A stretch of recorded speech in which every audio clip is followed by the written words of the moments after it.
अगर आप कभी ग्रेजुएशन डिग्री के दौरान किसी भी सब्जेक्ट में बैक यानी कि एटीकेटी लगा है तो ये वीडियो आपको जरूर देखनी चाहिए। इस वीडियो में आप लोग जानेंगे बैकलॉग एग्जाम्स क्लियर करने के लिए स्टडी टेक्निक्स और प्रिपरेशन स्ट्रेटेजी। यहाँ पर हम आप ही के सवालों को डिस्कस करने वाले हैं जो कि हर एक बैक वाले स्टूडेंट के मन में आते हैं। शुरू करते हैं। नंबर 1, क्या हमें बैकलॉग स्टडी के लिए कोई टाइम टेबल बनाना चाहिए? तो जवाब है नहीं। इसका रीजन ये है क्योंकि टाइम टेबल आपका तभी काम करेगा जब आपको किसी एक सब्जेक्ट या फिर सारे सब्जेक्ट को कुछ पर्टिकुलर टाइम में कंप्लीट करना हो या कंप्लीट हो जाए पढ़ के। बट ऐसा नहीं है। ग्रेजुएशन डिग्री के दौरान खास करके जब से एनईपी लॉन्च हुई है तब से तो मोस्टली पार्ट मतलब ज्यादा से ज्यादा काम स्टूडेंट्स को ही करना पड़ता है।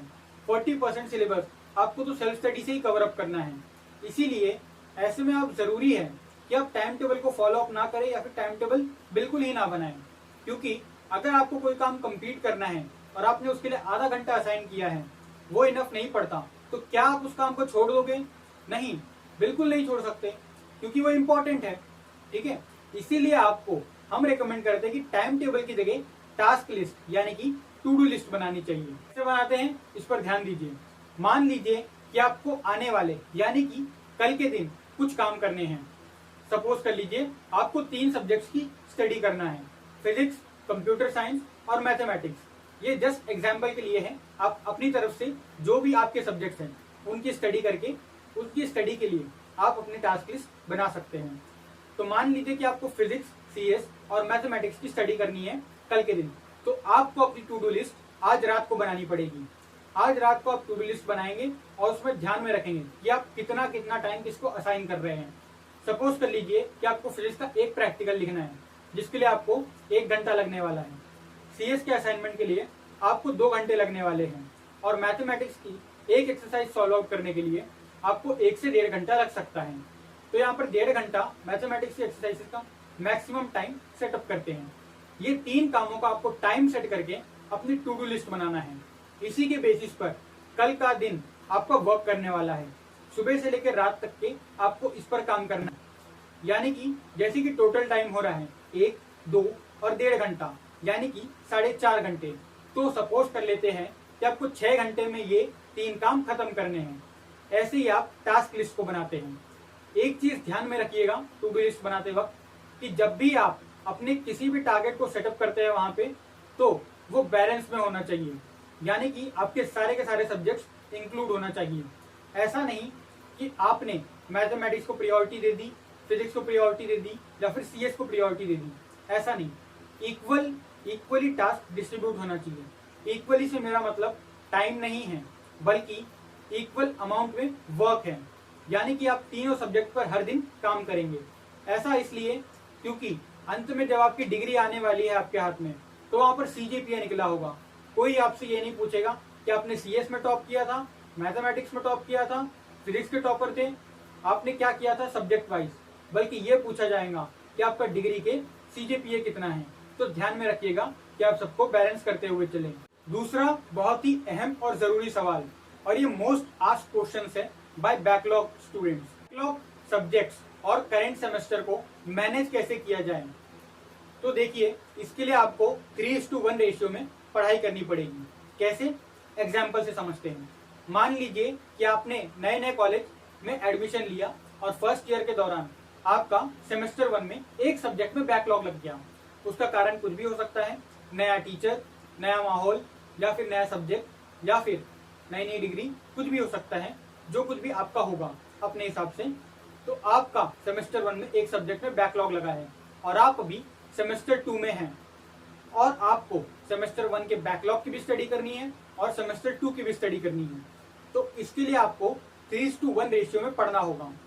रीजन ये है कि हम अगर एक को पढ़े तो एक को इग्नोर नहीं किया जा सकता। क्योंकि हो सकता है कि आपके सेमेस्टर 1 के बैक की एग्जाम पहले हो जाए या फिर सेमेस्टर 2 की एग्जाम पहले हो जाए। लेकिन जो भी हो, आपके दोनों पेपर्स कंसेक्यूटिवली होने वाले हैं, यानी कि एक के बाद एक। तो इसलिए किसी को भी इग्नोर नहीं किया जा सकता। एग्जाम फॉर्म भरने के साथ आपको पता लग जाएगा कि कौन सी एग्जाम आपकी पहले होने वाली है। तो जो एग्जाम आपकी पहले होने वाली है, मान लीजिए कि सेमेस्टर 2 आपकी पहले हो रही है, तो आपको सेमेस्टर 2 को 75% पढ़ना है और जो सेमेस्टर 1 है वो 25%। मेरा कहने का मतलब ये है कि आपने दिन में मान लीजिए अपनी टू डू लिस्ट में 4 चीजें रखी, तो आपको 3 चीजें रखना है सेमेस्टर 2 से और 1 चीज रखना है सेमेस्टर 1 के बैक के पेपर से। ऐसे करके आप दोनों पेपर्स की स्टडी साथ में कंटिन्यू करेंगे, जिससे कि दोनों में ही आप अपना पासिंग क्राइटेरिया को पूरा करेंगे। आपको एक चीज और ध्यान में रखना है, जो भी आप टू डू लिस्ट बना रहे हैं वो ऐसा नहीं कि सिर्फ नाम की हो, यानी कि सिर्फ एक असाइनमेंट हो, सिर्फ प्रैक्टिकल हो। कोशिश करना है कि आप अपना मैक्सिमम पोर्शन, मैक्सिमम सिलेबस इस दौरान खत्म कर सके, ताकि आपका बर्डन बाद में कम हो जाए और रिवीजन के लिए टाइम मिले। क्वेश्चन नंबर 3 और मोस्ट इंपॉर्टेंट और इस वीडियो की बैकबोन, जो कि है study technique, study strategy of backlog या फिर फॉर बैकलॉग एग्जाम्स। अब इसके लिए मैं रेकमेंड करता हूँ 3P स्ट्रेटेजी, क्योंकि जब बीएससी में सेकेंड ईयर के दौरान मेरा बैकलॉग लगा था, तो इसी स्ट्रेटेजी के बदौलत मैंने अपने बैक्स को क्लियर अप किया था। 3P strategy most successful study strategies में से एक है, जिसका जिक्र आपको ब्रायन ट्रेसी की बुक ईट दैट फ्रॉग में मिलता है। ये बुक की 2 करोड़ से भी ज्यादा कॉपीज सोल्ड हो चुकी है, इसलिए आप इस स्ट्रेटेजी पे बेफिक्र होकर भरोसा कर सकते हैं। हमने इस पर एक वीडियो पहले ही बनाई है, उसकी लिंक आपको डिस्क्रिप्शन और ऊपर आई बटन में आपको मिल जाएगी। 3P स्ट्रेटेजी का मतलब है प्रिपेयर, प्रैक्टिस और परफॉर्म। प्रिपरेशन पार्ट में हम अपने कॉन्सेप्ट को क्लियर अप करना, नोट्स बनाना और कंपेंडियम बनाना, यहाँ तक का काम करते हैं। प्रैक्टिस पार्ट में क्वेश्चंस को सॉल्व आउट करना और प्रैक्टिस करना, ये काम करते हैं। परफॉर्म पार्ट में अपना यूनिट टेस्ट देके या फिर मॉडल क्वेश्चन पेपर को सॉल्व आउट करके एज पर एग्जाम पैटर्न हम उन्हें एनालाइज करते हैं कि हमारी गलती क्या होती है, हमसे मिस्टेक्स कहाँ पर होती है, कहाँ पर हमें इम्प्रूवमेंट की जरूरत है, और उसके बेसिस पे हम अपनी फाइनल एग्जाम स्ट्रेटेजी को तैयार करते हैं। सेम केस ले लेते हैं, जैसे कि आपका सेमेस्टर 1 में बैकलॉग लगा है फिजिक्स के सब्जेक्ट में, आपको अब 4 चैप्टर्स को कवर अप करना है, तो आपको प्रिपेयर पार्ट में 3 काम करने हैं। नंबर 1 कॉन्सेप्ट को क्लियर अप करना, नंबर 2 उनकी नोट्स बनाना। नोट्स का मतलब है जो कुछ भी टेक्स्ट बुक में लिखा है एज इट इज छापना नहीं है, बल्कि आपको जो जैसा समझ रहा है वैसी लैंग्वेज में लिखना। ध्यान में रखिएगा, जैसी लैंग्वेज में लिखने का मतलब ऐसा नहीं कि आप अपने मन से कुछ भी लिख रहे हैं। फैक्ट यानी कि जो मेन आइडिया है, मेन थीम है, वो वही होना चाहिए, बस आपके वर्ड्स में होना चाहिए। नंबर 3 कंपेंडियम बनाना। हर एक सब्जेक्ट में, खास करके साइंस रिलेटेड सब्जेक्ट्स में फॉर्मूलाज या फिर कंपेंडियम होते हैं या फिर फ्लो चार्ट्स, ठीक है। ऐसे कुछ ना कुछ फैक्ट्स होते हैं, की पॉइंट्स होते हैं, आपको इन्हें लिख कर रखना है, ताकि एग्जाम के जस्ट एक दिन पहले आप इन चीजों को अच्छे से याद करके रखें, क्योंकि ये 1 मार्क्स में आते हैं। बहुत ही बेसिक और सिंपल क्वेश्चंस होते हैं, इतने सिंपल होते हैं कि कई बार हम इन्हें नेग्लेक्ट कर देते हैं। इसलिए आपको इनको 3 से 4 पेज में एक कंपेंडियम बना के रखना चाहिए। इतना करने के बाद में अब प्रैक्टिस पार्ट में आपको नंबर 1 सॉल्व एग्जाम्पल्स देखने हैं।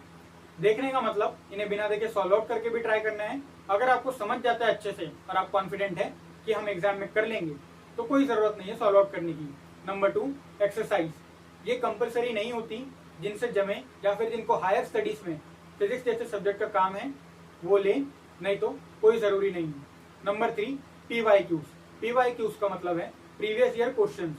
प्रीवियस ईयर क्वेश्चंस हर एक एग्जाम की स्ट्रेटेजी में बैकबोन होती है, क्योंकि प्रीवियस ईयर क्वेश्चंस ही हमें बता कर देते हैं किस टाइप के क्वेश्चंस आपकी यूनिवर्सिटी, कॉलेज आपसे पूछ रहा है, कैसे फॉर्मेट में आते हैं, क्या क्या मार्किंग पैटर्न है और कितना कितना मार्क्स डिस्ट्रीब्यूशन है पर टॉपिक पर। इसलिए PYQs बहुत जरूरी हो जाते हैं। Number 3 perform part. Perform part में सबसे पहले आपको यूनिट वाइज टेस्ट देने हैं। ये टेस्ट कॉलेज में भी दे सकते हैं आप, या तो फिर घर पे बैठ के, लाइब्रेरी में बैठ के टाइमर लगा के ईमानदारी से सॉल्व आउट कीजिएगा। फिर सेकंड नंबर पे आ जाता है आपके model question paper. Model question papers को जब आप सॉल्व आउट करते हैं तो उन्हें एकदम परफेक्ट एग्जाम पैटर्न से ही सॉल्व आउट करना है, यानी कि 3 घंटे का टाइमर लगाना है, और जैसा आप एग्जाम में अपनी स्ट्रेटेजी यूज करने वाले उसी स्ट्रेटेजी से सॉल्व आउट करना है, ताकि अगर आपकी स्ट्रेटेजी में कोई कमी है तो पहले ही पता चल जाए। Number 3 previous year question papers. Previous year questions अलग हैं, प्रीवियस ईयर क्वेश्चन पेपर्स अलग हैं। प्रीवियस ईयर क्वेश्चन पेपर्स आपको तब सॉल्व आउट करने हैं जब आपके चारों चैप्टर्स कवर अप करके हो जाते हैं। 1 या 2 पेपर सॉल्व आउट करने से आपका 100% चांसेस है कि आप एग्जाम में भी अच्छे से अपना क्वेश्चन पेपर सॉल्व आउट कर लोगे। इसीलिए प्रीवियस ईयर क्वेश्चन पेपर्स को एक ना एक बार तो जरूर देखकर जाइए। ऐसे ही आपको बाकी के चैप्टर्स के लिए भी करना है और सेम यही स्ट्रेटेजी आप फॉलो अप कर सकते हैं अपने करंट सब्जेक्ट्स के लिए भी, चाहे उनका बैक लगा हो या फिर ना लगा हो।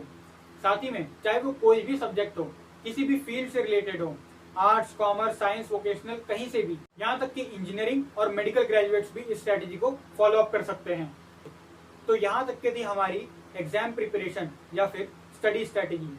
ये 3 चीजें जब आप फॉलो अप कर देंगे तो आप 100% अपने बैकलॉग की स्टडी को कंप्लीट कर लेंगे, साथ ही में करंट स्टडी के साथ में मैनेज भी करेंगे और अपना रिजल्ट मैक्सिमम आउटपुट तक के भी लेकर आएंगे। प्रोवाइडेड आपको अपनी मेहनत को कंसिस्टेंटली करना पड़ेगा और ईमानदारी से करना पड़ेगा।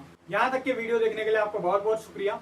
अब आपके हाथ में सब्सक्राइब करना है नहीं करना है। लास्ट में आपको एक ही बात बोलना चाहूंगा कि ये सिर्फ और सिर्फ एक एकेडमिक एग्जाम है, आपकी जिंदगी नहीं। ग्रेजुएशन में बैकलॉग आपकी जिंदगी की किताब के एक पन्ने में हुई सिर्फ एक गलती है और कुछ नहीं।